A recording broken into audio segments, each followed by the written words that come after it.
वो 2 जुलाई का दिन था जब हाथरस में चल रहे एक सत्संग में मौत की ऐसी भगदड़ मची कि 121 लोगों की जान चली गई। उस हादसे को अब 100 घंटे का समय बीत चुका है और इस बीच जांच से लेकर राजनीति तक बहुत कुछ घटा है। पीड़ित परिवारों के सब्र का बांध टूटा है क्योंकि कई परिवारों के घर में उस दिन से अब तक चूल्हा नहीं जला है। और बड़ी बात यह है कि जिस बाबा के सत्संग में यह हुआ वो अभी तक पकड़ से दूर है।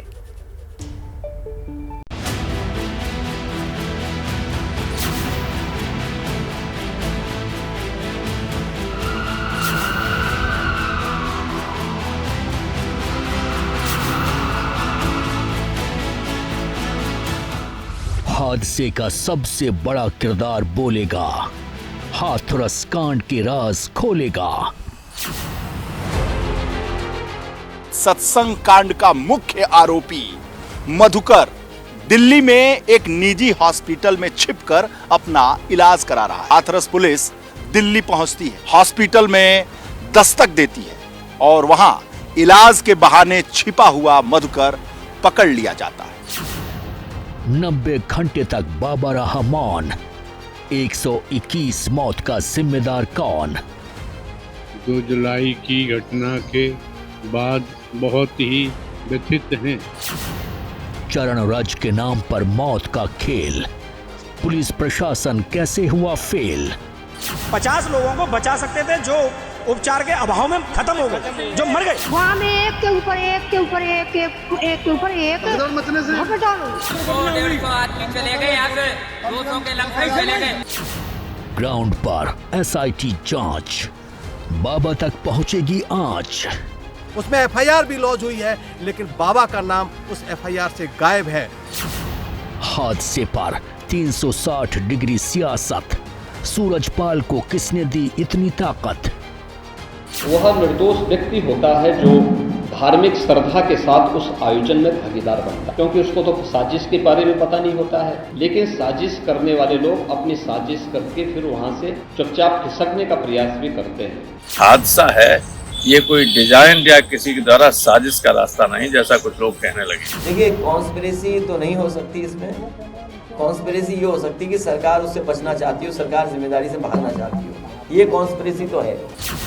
फूटी कौड़ी नहीं लेने का दावा, करोड़पति कैसे बना बाबा?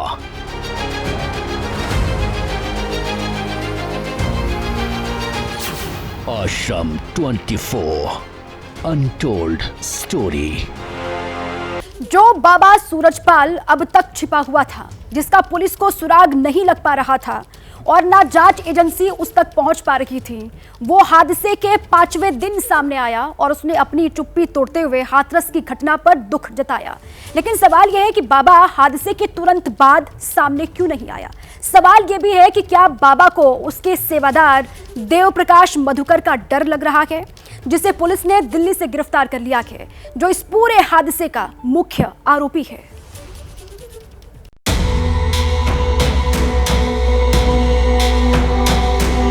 सूरजपाल उर्फ नारायण साकार हरि भोले बाबा, ये नाम बीते 100 घंटों में हजारों बार आपने सुना होगा।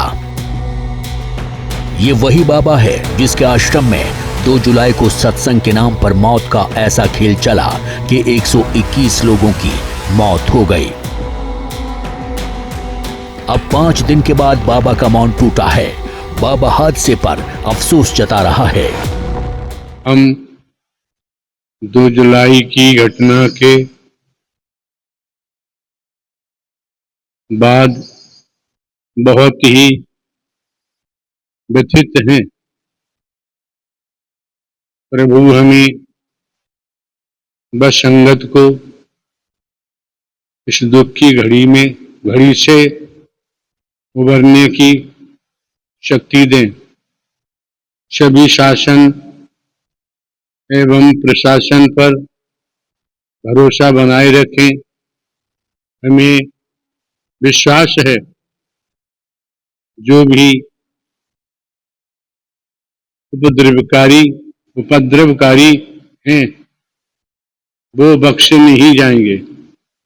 हमने अपने वकील डॉक्टर ए.पी. सिंह जी के माध्यम से कमेटी के महापुरुषों से ये प्रार्थना की है कि दिवंगत आत्माओं के परिजनों एवं इलाजरत घायलों के साथ जीवन पर्यंत तन से खड़े रहने का आग्रह किया है।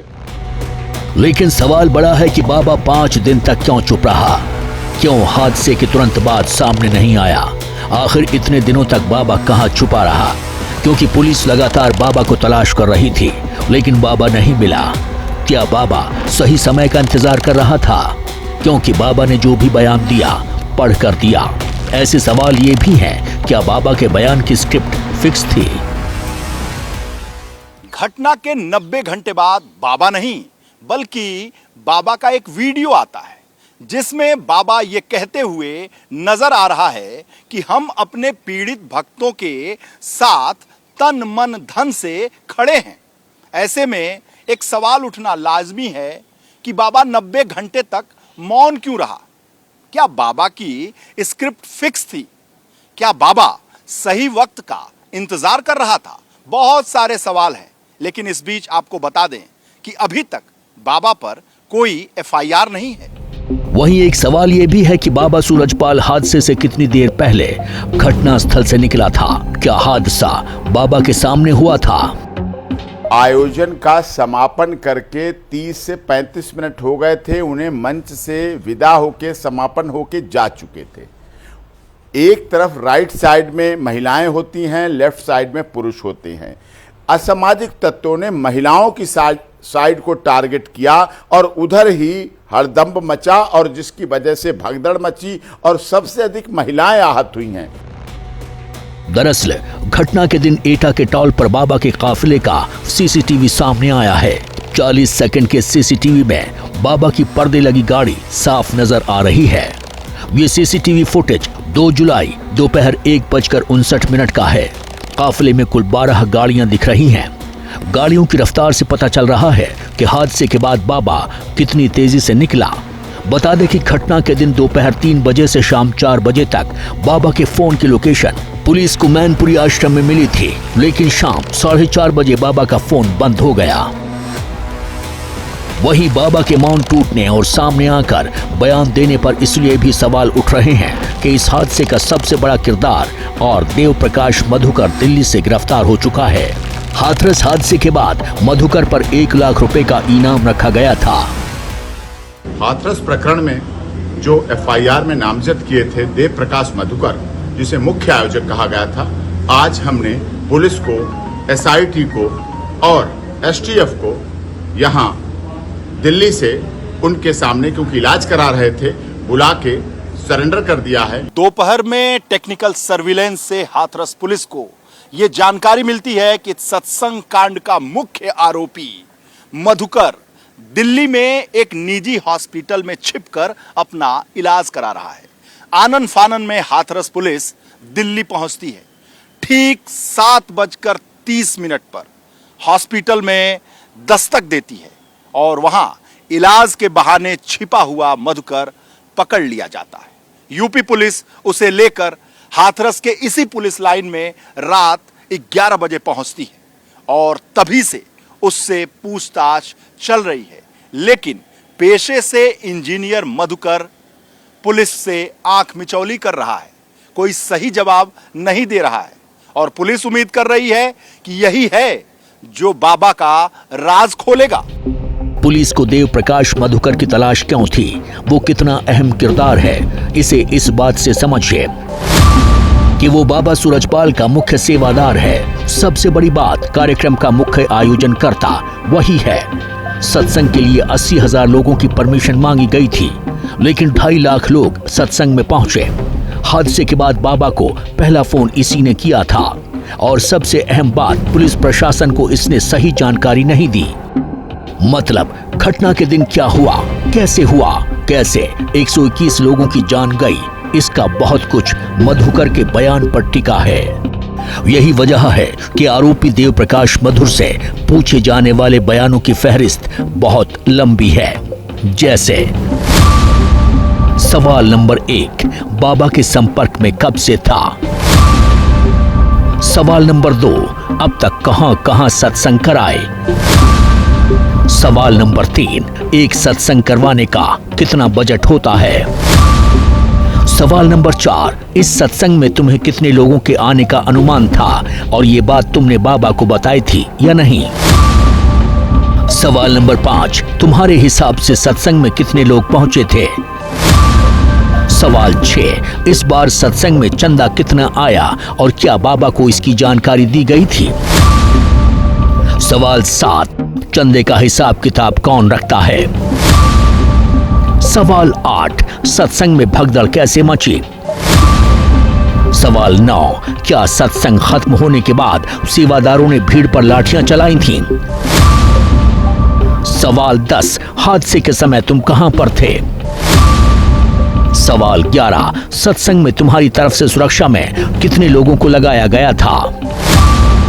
सवाल 12, सत्संग में क्या तुम्हारे हिसाब से असामाजिक तत्व थे और थे तो क्या तुमने उन्हें देखा था। सवाल 13, क्या तुम्हें भगदड़ के पीछे कोई साजिश दिखती है। सवाल 14, क्या किसी राजनीतिक दल से भी तुम्हारा वास्ता था। सवाल 15, क्या किसी राजनीतिक दल के नेताओं के संपर्क में बाबा था और था तो किस नेता का बाबा के दर पर ज्यादा आना जाना था। सवाल 16, क्या तुम्हारे सुरक्षा कर्मियों ने धक्का मुक्की की थी। सवाल 17, सत्संग खत्म होने के बाद मची भगदड़ की जानकारी तुमने नारायण हरि को कब दी और दी तो बाबा ने तुमसे क्या कहा। सवाल नंबर 18, नारायण हरि भागने के बाद कहां गया, कहां छिपा और अभी कहां है। सवाल 19, हादसे के बाद बाबा और तुम्हारे बीच कितनी बार बात हुई है। सवाल 20, अपनी फरारी के दरमियान तुम कहां छिपे। सवाल 21, तुमने दिल्ली में कहां और किसके यहां शरण ली, किस किस से बात हुई। खाकी वर्दी से सफेद लिबास में बाबागिरी करने वाले सूरजपाल ने इतना बड़ा साम्राज्य आखिर कैसे खड़ा किया, क्योंकि दान में फूटी कौड़ी नहीं लेने का दावा करने वाले बाबा की संपत्ति 100 करोड़ के पार है। सिर्फ उत्तर प्रदेश में करीब 24 आश्रम हैं, दर्जनों लग्जरी गाड़ियां हैं और सैकड़ों की संख्या में निजी सेवादार हैं। ये रिपोर्ट देखिए और समझिए कि इतना सब होने के बाद भी बाबा के लिए उसके भक्तों की आस्था कम नहीं हुई है।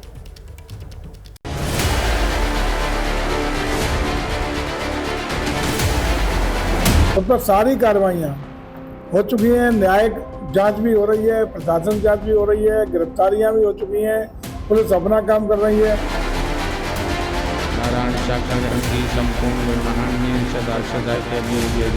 हाथरस कांड को 5 दिन हो चुके हैं, लेकिन अभी तक ये साफ नहीं हो पाया है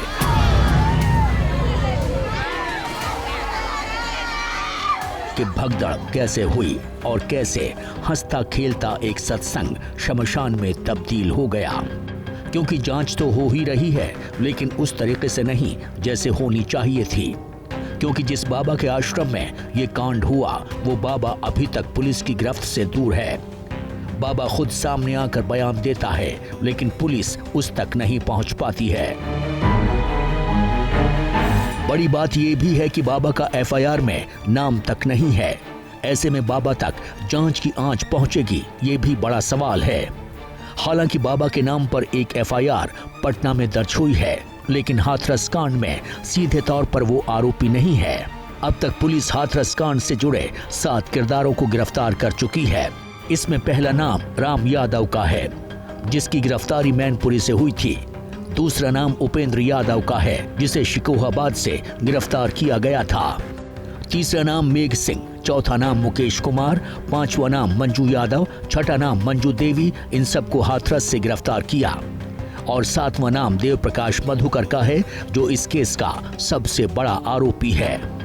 वहीं इन सब के बीच न्यायिक आयोग की टीम शनिवार को हाथरस पहुंची थी, जहां उसने काफी देर तक पूछताछ की, लेकिन उसकी जांच कहां तक पहुंची है इसके बारे में कोई जानकारी नहीं दी गई। कल दोपहर में टेक्निकल सर्विलेंस से हाथरस पुलिस को यह जानकारी मिलती है कि सत्संग कांड का मुख्य आरोपी मधुकर दिल्ली में एक निजी हॉस्पिटल में छिपकर अपना इलाज करा रहा है। आनन फानन में हाथरस पुलिस दिल्ली पहुंचती है। ठीक 7:30 पर हॉस्पिटल में दस्तक देती है और वहां इलाज के बहाने छिपा हुआ मधुकर पकड़ लिया जाता है। यूपी पुलिस उसे लेकर हाथरस के इसी पुलिस लाइन में रात 11 बजे पहुंचती है और तभी से उससे पूछताछ चल रही है। जब बाबा गवर्नमेंट की गिफ्ट में घेरे में आए तब निकल के आ रहे हैं, 5 दिन निकल के क्यों नहीं आए? ये जो आज निकल के आए ये 5 दिन पहले भी आना चाहिए था। अगर घटना के तुरंत बाद ये मीडिया के सामने आते, शासन प्रशासन के सामने आते, भोली वाली जो इनकी जनता है वो आपको आज जो शब्द कहे जा रहे हैं वो मंगल बुद्ध कह सकते थे, संतुना दे सकते थे। 4 दिन बाद ये खबर जो आ रही है, प्रोसेस घटना जो हो गई थी, तत्काल अगर ये बोलते तो हम सहमत होते, कोई दिक्कत नहीं थी। क्या मैं भाई इतना हादसा होने के बाद ये 4 दिन बाद निकल करके आ रहे हैं, तत्काल जब भी आ जाते तो कम से कम कुछ नहीं है तो अपनी संगत को देखने के लिए ये घटना इतनी बड़ी है। ये 4 दिन बाद खबर मिली है, प्रशासन ढूंढ रहे थे नहीं है, प्रशासन इधर से उधर देख रहे हैं, छानबीन हो रही है, ये प्रशासन के दम पर हो रहा है जो कुछ हो रहा है। बाबा को एक तो मैं अपनी नज़र से देखता हूँ जो दुश्मन की तरफ से। बाबा उसी दिन समय पे आना था पब्लिक के सामने, बेशक मौजूद जगह घटना की जगह पे नहीं आता लेकिन मीडिया के सामने तो आता है। अब जो आ रहा है इसका ढोंग है अपना बचाव करने के लिए। वहीं इन सब के बीच एक सवाल ये भी है कि खाकी वर्दी के बाद सफेद लिबास में बाबागिरी करने वाले सूरजपाल ने इतना बड़ा अर्थतंत्र कैसे खड़ा किया, क्योंकि दान में फूटी कौड़ी नहीं लेने का दावा करने वाले बाबा की संपत्ति 100 करोड़ के पार है। सिर्फ उत्तर प्रदेश में करीब 24 आश्रम हैं। इसके साथ साथ 25 से 30 लग्जरी कारों का काफिला भी है। सेवा में सैकड़ों सेवादार तैनात रहते थे। हजारों सेवादारों की निजी सेना की बात सामने आ चुकी है। जाहिर है आश्रमों और सेवादारों पर हर महीने लाखों रुपए खर्च होते होंगे, क्योंकि यूपी के संभल में बाबा सूरजपाल का एक आलीशान आश्रम है जिसका नाम कुटिया है। इस आश्रम के आसपास कई ईंटों के भट्टे हैं। लगभग कितने सेवादार हैं आप लोग सब यहाँ पर? 3, 4, 5 लोग रहते हैं बस। 5 लोग लगभग रहते हैं। तो यहाँ महीने में कार्यक्रम होते हैं या कैसे होते हैं? यहाँ कार्यक्रम को नहीं होता है। तो ऐसी क्या वजह रही जो इतने लंबे अरसे से नहीं आए वो यहाँ पर? वो तो वो जाना साहब, इस बात को तो हम कैसे कह दें। अच्छा, वो बता रहे थे कुछ लोग कि वो एक किसी लड़की ने आरोप लगाया था, क्या मामला था, क्या घटना हुई थी वो? ये सब झूठ बकवास है। अच्छा, हाँ। आप देख सकते हैं कि ये सामने जो प्रवास कुटिया है ये भोले बाबा का आश्रम का बोर्ड है। ये सामने भोले बाबा का आश्रम है और उसके ठीक सामने ये जो भट्टा है, इस भट्टे का नाम भी जो है भोले बाबा विश्वहरि ईंट उद्योग है। और ये एक भट्टा नहीं है, यहाँ पर कई भट्टे ऐसे हमने देखे इस रोड किनारे के जो भोले बाबा के नाम से संचालित हो रहे हैं। करोड़ों अरबों रुपए की जो कारोबार है वो संभल में इस इलाके में भोले बाबा के नाम पर हो रहा है। भोले बाबा के जो अनुयायी हैं, जो उनके भक्त हैं, वो भोले बाबा के नाम से ही अपने उद्योग, अपने कारोबार यहाँ पर संचालित करते हैं। आप देख सकते हैं कि कितना बड़ा जो भट्टा है ये भोले बाबा के नाम पर है और ठीक आश्रम के सामने है। लेकिन इतना सब होने के बाद भी बाबा के हजारों ऐसे अनुयायी भी हैं जिनकी बाबा में आस्था कम नहीं हुई है। ये तस्वीरें आगरा की हैं। यहाँ बाबा के आश्रम पर ताला लटका हुआ है, लेकिन बाबा के अनुयायी फिर भी माथा टेक रहे हैं। यहाँ माथा टेकने आए, नमन करने आते हैं। रोजाना आया, कभी कभी नहीं आते, समय मिल जाता तो आते, नहीं आते। हम अपने घर में ही नमन कर लेते। सुना है टीवियों पर, लेकिन देखा नहीं। किसी के घर जाके देख लेते कभी कभार, नहीं तो नहीं देखते। ऐसा क्या है, नौटंकी है यहाँ, बेकार में अपनी समय बर्बाद करते हैं। इसे तो अपने घर में लगाओ, काम में लगाओ, बच्चों में लगाओ ध्यान। यहाँ क्या है, यहाँ पे खाली तारा लग रहा है यहाँ पे। अब ये बाबा की शक्ति है या सम्मोहन या कुछ और, क्योंकि एक सवाल सियासत का भी है जो बाबा को लेकर तो हो ही रही है, लेकिन सीधे तौर पर बाबा नाम न सत्ता पक्ष लेना चाहता है न विपक्ष। हाथरस में हुई भगदड़ को लेकर सियासत 7वें आसमान पर है। विरोधी दल सरकार पर लगातार हमलावर हैं, जो सीधे तौर पर इस लापरवाही के लिए शासन और प्रशासन को जिम्मेदार बता रहे हैं। मुख्यमंत्री योगी हाथरस की घटना को बड़ी साजिश बता रहे हैं। ये रिपोर्ट देखिए और समझिए कि कैसे एक घटना ने हाथरस को सियासी अखाड़े में तब्दील कर दिया।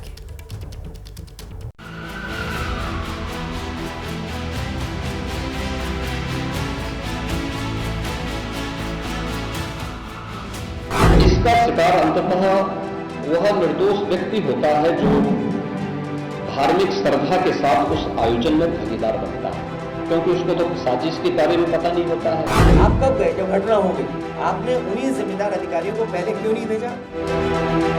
मंच से मचान तक, संसद से सड़क तक, हाथरस की घटना को लेकर सियासत उबाल मार रही है, क्योंकि जो एक दिन पहले हाथरस में हुआ उसको लेकर चौतरफा गुस्सा है और निशाने पर सरकारी सिस्टम।